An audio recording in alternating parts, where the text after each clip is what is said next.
he had a little presser down there at Paycor, and it was revealed that he's going to wear number 97. That's going to be his jersey number. And Geno Atkins, of course. I remember a good 97. Yeah, was the last guy to wear that jersey number. 8 straight Pro Bowls.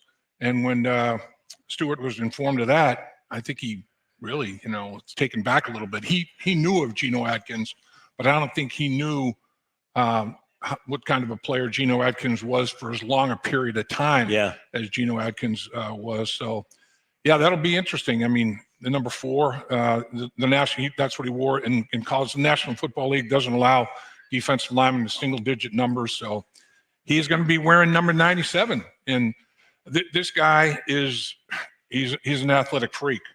I mean, looking at him down there, looks like he's chiseled. I mean, this guy is a genetic marvel, and 6'5 plus, 267 to 270 pounds. And with that size, he ran a 4.59 40. I mean, his 10-yard split, his 20-yard split were all phenomenal as well. He's got a quick start. He's got long speed. You don't really need it hopefully as a defensive tackle, defensive end, have to run all that distance all the time. But I mean, he also a 40-inch vertical jump, almost 11-foot broad jump, 10 feet, 11 inches, 1 inch away from 11 feet. And when he was asked, of all these things, which one is the biggest deal to you? He said the broad jump, because of the power and the explosiveness that it takes to move that kind of mass. And now we're talking physics. I'd have to go back to high school physics, but to move that kind of a body, almost 11 feet, or almost 12 feet, 11 feet, 10 feet, 11 inches, almost 11 feet. It's incredible. And I think, the thing about him that everybody's worried about, of course, is you look at his size, speed ratio, numbers at the combine. I mean, Myles Garrett lit up the combine, and Texas A&M guy. And he had a combine similar to what Myles Garrett did. But, I mean, Myles Garrett has proven to be a hell of a player in the National Football League. And Shemar Stewart has got a long way to go to meet that achievement.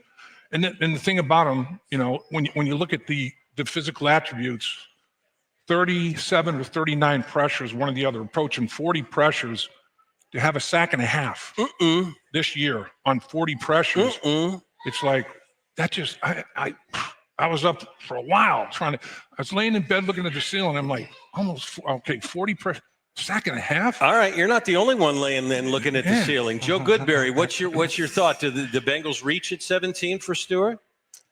He was projected to go in that range throughout much of the process. I even think he thought he was going to go much earlier, right? He was a little mad going up onto the stage in Wisconsin, on draft night, and they're trying to get him to talk. And, I think he thought he would go maybe as late as the Cowboys or, before the Bengals picked at 17, of course. So did they reach? I guess that depends on your appetite for risk. I do think they took a lot of risk with this pick. There were some safer players, but if you want to get pass rush help, you want to get athleticism. I have a little deja vu as we're sitting here because it was 2 years.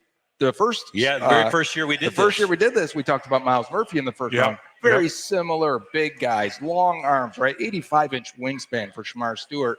You think a guy with that athleticism, with that body and that length, how do you only get 4.5 sacks in 3 years? Right. You got to almost try to avoid the quarterback, right? You don't fall into more sacks than that. It's some of the lowest production we've ever seen from a defensive end, especially in the first round. And it's not just sacks, it's tackles. It's tackles for a loss, only 14, only 30 solo tackles in 37 games. But when you watch the tape, he is explosive. He is physical. He plays extremely hard. He'll run through you. I just not sure he's got the pass rush plan right now. He doesn't have the counter move. He doesn't have a go-to move that he can lean on other than, hey, I'm going to run through your face, which works at times when guys are smaller than you. I want that. But at the same time, you have to wonder if this is just what the Bengals want. Last year, Marius Mims, right, had some questions about, what's the upside of him because he's got every tool you look for. You got to take a risk on a guy that's athletic and 6'8" and has exactly what you want in an offensive tackle. Well, I think this is what they're doing again at defensive end. And they've done it before with Myles Murphy. Hopefully better results quicker. I still have hope in Murphy, but hopefully quicker than that. We're not sitting here in year 2 wondering where the sacks are because this team really needs them.